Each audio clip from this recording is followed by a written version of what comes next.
السلام علیکم۔ دکھاری on line magazine میں خوش آمدید۔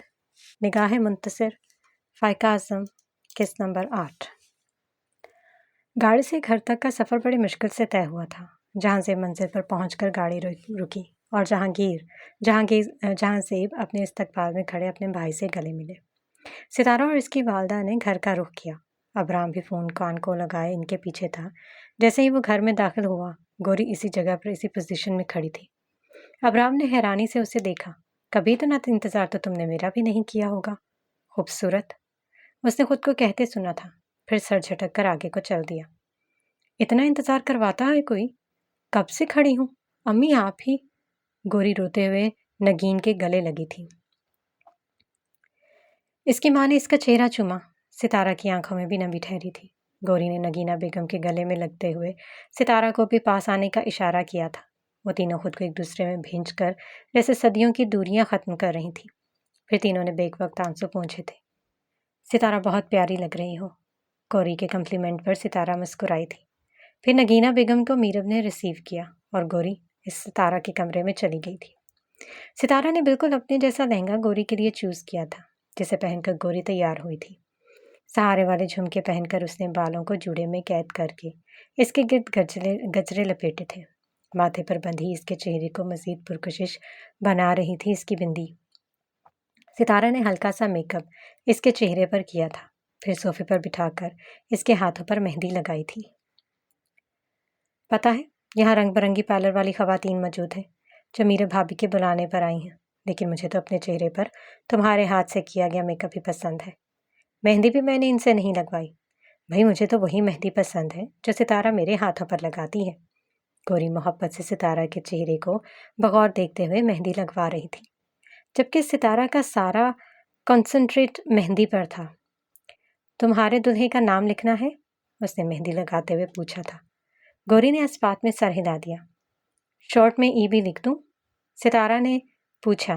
نہیں، اردو میں ابرام لکھ دو۔ گوری نے چہرہ ادھر ادھر موڑا تو جھمکے ہلکے سے کانوں میں درد ہوا۔ ستارہ یہ بہت بھاری ہے، وہ بتا رہی تھی جب دروازہ نوک ہوا۔ سامنے جہانگیر تھا۔ واہ بھئی واہ، بڑے بڑے لوگ آئے ہیں، وہ ستارہ کو دیکھ کر بولے تو وہ مہندی ہاتھ میں پکڑے صوفے سے اٹھی۔ اس کے جھکنے سے سارے بال کندھوں سے پھسل کر آگے کو آئے تھے۔ اس نے ایک دلکش مسکراہٹ کے ساتھ جہانگیر اور گوری کو بیک وقت دیکھا۔ دلہا صاحب کو مہندی لگا دو، پھر یہ سب کر لینا، اوکے؟ اس کے کہنے پر وہ ہاں میں سر ہلاتی ہیل پہننے لگی۔ مہندی وہ مکمل کر چکی تھی۔ گوری نے دوپٹہ وغیرہ سیٹ کرنا تھا، اس سے اسے جانے کا اشارہ کیا۔ ستارہ اور جہانگیر کمرے سے نکلے تو وہ مہندی پر پھونک مار مار کر اسے سکھا رہی تھی۔ پھر بیڈ پر کھڑی ہو کر چھت والے پنکھے کے قریب ہاتھ کیا۔ اچانک ابرام کمرے میں داخل ہوا۔ گوری، جو ریسیپشن کارڈ تم نے دیے، وہ کہتے کہتے رکیا۔ وہ پیلے لہنگے میں ہلکی پھلکی سی تیار، واقعی ہی خوبصورت لگ رہی تھی۔ سفید ہاتھوں پر گیلی مہندی لگائے وہ معصومیت سے بیڈ پر کھڑی تھی۔ What are you doing here? نیچے نہیں جانا کیا؟ وہ حیرانی سے پوچھ رہا تھا۔ مہندی لگی ہے، اس نے بچوں کی طرح دونوں ہاتھ اس کی طرف کیے تھے۔ تو دھو لو، وہ مشورہ دے رہا تھا۔ ابھی لگائی ہے، جلدی دھو لی تو کلر نہیں آئے گا، تو ایسے ہی چلی جاؤ۔ ابرام کی نظر اس کی بندی پر تھی جو اس کے چوڑے ماتھے کی خوبصورتی بڑھائے ہوئے تھی۔ ابھی پائل نہیں پہنی، دوپٹہ سیٹ کرنا ہے۔ وہ بیڈ سے اتری تھی۔ پائل میں پہنا دوں گا، ابرام نے سنجیدگی سے پوچھا تو گوری نے ڈریسنگ پر پڑی پائل کی طرف اشارہ کر کے صوفے پر بیٹھ کر سیدھا پاؤں بیڈ پر رکھا، کیونکہ صوفے اور بیڈ کے درمیان تھوڑا ہی فاصلہ تھا۔ وہ پائل لے کر بیڈ پر بیٹھا، پھر سفید رنگ کی پائل اس کے پاؤں میں پہنانے لگا۔ وہ حسرت بھری نگاہوں سے اس کا چہرہ دیکھ رہی تھی، جہاں کوئی تاثر نہیں تھا، جیسے ایک ایک نقش حفظ کر رہی ہو۔ دیکھو، ایسے ہی بند ہوگا نا؟ وہ پائل بند کرتے ہوئے پوچھ رہا تھا۔ نظریں پائل پر مرکوز تھیں۔ وہ یوں ہی اسے دیکھے گئی۔ ابرام نے دوسرے پاؤں میں پائل پہنانا شروع کی۔ گوری اسی پوزیشن میں بیٹھی رہی اور ایک بھی پل کے لیے نظر نہ ہٹا سکی۔ کیا وہ اتنا خوبصورت تھا یا گوری کی نظروں نے اسے خاص بنا دیا تھا؟ دیکھو، پہنا دی، ٹھیک ہے؟ وہ پائل پہنا کر اٹھا تو گوری کو یوں خود کو تکتے دیکھا۔ اچانک حیران ہوا۔ گوری نے فوراً نظریں پلٹی، پھر سیدھی کھڑی ہوئی۔ وہ اس کے بائیں جانب تھا، اس طرح کہ اس کا ایک سائڈ پوسٹ دیکھ سکتا تھا۔ پائل کی چھن چھن سنائی دی۔ اب وہ گوری کو کنفیوز ہوتے دیکھ رہا تھا۔ آج تو یہ والی نظریں ڈیزرو نہیں کرتا میں۔ آج تو میں نے تمہاری پسند کے کپڑے بھی نہیں پہنے۔ وہ شرارتی انداز میں آگے کی طرف بڑھا اور الماری کی طرف چلا گیا۔ پھر الماری میں کچھ ڈھونڈنے لگا جس کے لیے وہ کمرے میں آیا تھا۔ مجھے اندازہ ہوا کہ آپ اس میں زیادہ اچھے لگ رہے ہیں، وہ ڈریسنگ میں اپنا چہرہ دیکھتے ہوئے بولی تو وہ حیرانگی سے دونوں ابرو اٹھا گیا، جیسے پوچھا ہو کہ واقعی؟ پھر ریسیپشن کارڈ اٹھا کر دروازے کی طرف آیا۔ باہر جانے سے پہلے کچھ یاد آیا تو رکا۔ یہ سکندر کا کیا چکر ہے؟ وہ سنجیدگی سے سوال کرتا گوری کی بندی پر نظر جمائے ہوئے تھا، جس کی چمک دمک لشکاریں مار رہی تھی۔ ستارہ کا فیوچر ہسبینڈ ہے، ستارہ سکندر، گوری نے واضح کیا تو ابرام نے تیوری چڑھائی۔ فیوچر ہے، پریزنٹ تو نہیں نا؟ پھر ان دونوں کو ایک دوسرے سے فاصلہ قائم کرنا چاہیے۔ وہ ہر جگہ اس کے پیچھے پیچھے ہے۔ شادی سے پہلے ایسا کچھ اچھا تھوڑی لگتا ہے۔ آئی نو تمہاری بہن تھوڑا زیادہ بولڈ ہے، لیکن وہ بولڈ نہیں ہے۔ گوری نے ابرام کی بات کاٹی تھی۔ اسے ستارہ کے بارے میں ایسے الفاظ پسند نہیں آئے تھے۔ اس کی نیچر ہی ایسی ہے، اور سکندر اس کے اصرار پر ہرگز ساتھ نہیں ہے۔ وہ تو اماں اور ابا سائیں کی رضامندی کی وجہ سے ساتھ ہے۔ وہ دیکھنے میں شاید ایسی لگتی ہوں، لیکن ایسے معاملے میں وہ مجھ سے زیادہ محتاط ہے۔ یہ کوئی لو میرج نہیں ہے، ارینج ہے، جس میں ستارہ کی رضامندی بھی مشکل سے شامل ہے۔ گوری وضاحت دے کر چپ ہوئی۔ انداز بالکل نارمل تھا تو ابرام حیران ہوا۔ اتنا تو گوری شاید اپنے ڈیفینس میں بھی نہ بولی ہو جتنا آج بولی تھی۔ ابرام سوچتے ہوئے نظر اس کی بندیا پر جمائے ہوئے تھا۔ وہ کچھ نہیں بولا تو گوری نے تو اسے متفق سمجھا۔ بندیا زیادہ اچھی لگ رہی ہے کیا؟ گوری کا انداز ایسا تھا کہ ابرام نے چونک کر اسے دیکھا۔ اس نے یہ زومانی مسکراہٹ اب تک نہیں دیکھی تھی۔ وہ پل بھر کے لیے سوچ میں پڑ گیا۔ سب بہت اچھا لگ رہا ہے۔ وہ اس کے سجے سورے روپ پر ایک سرسری نظر ڈالتا اعتراف کر گیا۔ پھر یہ خاص نظر کرم بندیا پر کیوں؟ وہ پھر اسی انداز میں بولی تو ابرام نے گہری سانس خارج کی، کیونکہ بندیا کے نیچے ان دو آنکھوں کا سحر بہت جان لیوا ہے۔ وہ گمشدہ سا بولا تو گوری حیران رہ گئی۔ کتنی باتیں کرتی ہو تم، دیکھو تمہاری وجہ سے دیر ہو گئی ہے۔ وہ ریسیپشن کے کارڈز کو میز پر رکھ کر ان کی تصویر کھینچنے لگا، جبکہ گوری کا دل باغ باغ ہو گیا تھا۔ ویسے یہ کمپلیمنٹ پہلی بار ملا ہے مجھے کہ کتنا بولتی ہو تم، وہ مدھم سا بولی، مگر ابرام کی سماعت تک آواز باچانی پہنچ گئی۔ تو اور کیا دیکھوں، باتوں باتوں میں تمہاری مہندی بھی خشک ہو گئی، اور کتنا رنگ گہرا چاہیے، دھو لو مہندی، بس کرو۔ وہ تصویر کھینچتے ہوئے بولا تو وہ اوکے بول کر سنک سے مہندی اتار کر واپس آئی تھی۔ پیٹ سے دوپٹہ اٹھا کر اس نے کندھے پر ڈالا تھا۔ گورے ہاتھ لال مہندی سے جگمگا رہے تھے۔ پھر دوپٹہ پنوں سے سیٹ کیا تھا۔ چوڑیاں دونوں ہاتھوں میں پہن کر اس نے ابرام کے آگے کر کے چھنچھنائی تھیں۔ وہ موبائل پر سے نظریں ہٹا کر فرصت سے اسے دیکھنے لگا۔ آج وہ کچھ زیادہ ہی اچھی لگ رہی تھی۔ ابرام نے فرنٹ کیمرہ کر کے اس کی اور اپنی تصویر کھینچی تھی۔ تصویر کھینچتے وقت چہرے پر کوئی تاثر نہیں تھا، بالکل اسپاٹ۔ مطلب رومانٹک کام بھی اس نے ان رومانٹک انداز میں کیا تھا۔ مطلب اچھا کام برے طریقے سے، لیکن گوری کے لیے یہ بھی بہت تھا۔ وہ اسی میں خوش تھی۔ تصویر کھینچنے پر وہ ستائشی ابرو اٹھاتی خوشی کے ساتھ ساتھ حیران بھی تھی۔ نیچے چلیں؟ وہ پوچھتے ہوئے اپنے جھمکے سیٹ کر رہی تھی۔ وہ سنجیدگی سے سر ہاں میں ہلاتا اسے کمرے سے لے کر نکلا تھا۔ مہندی کا فنکشن جاری تھا۔ ستارہ نے حماد کو مہندی لگانی تھی، پھر ابرام اور گوری نے بھی فرض اتارا تھا۔ گوری اپنے گھر والوں سے مل کر بہت خوش تھی۔ اورنگزیب کے گوری سے دیر بعد ملنے پر گوری نے خوب گلے شکوے کیے تھے، جس پر ابرام خوشی کے ساتھ ساتھ حیران تھا۔ آج تو ہر ایک نیا روپ دیکھنے کو مل رہا تھا اس کا۔ رنگ برنگے گیتوں کی بھرمار تھی۔ اسٹیج کے قریب چند خواتین رقص کر رہی تھیں۔ اورنگزیب اور جہاں زیب کے کہنے پر سارا خاندان اکٹھا بیٹھا تھا۔ اسٹیج کے دائیں جانب بڑے صوفے پر جہانگیر اور ابرام اپنے تایا جان اور ڈیڈ کے ساتھ براجمان تھے، جبکہ بائیں صوفے پر گوری، میرب اور ستارہ موجود تھیں۔ حماد کے ساتھ اسٹیج پر پامیر اور رشوہ تھے۔ اچانک ایک دھن بجی تو حماد نے جہانگیر کو ڈانس کرنے پر فورس کیا۔ وہ اپنی گھوری سے حماد کو منع کرنے لگا تھا، جب جہاں زیب نے اسے اٹھنے کا اشارہ کیا۔ ڈیڈ، آپ کو پتہ تو ہے مجھے یہ سب کچھ نہیں آتا۔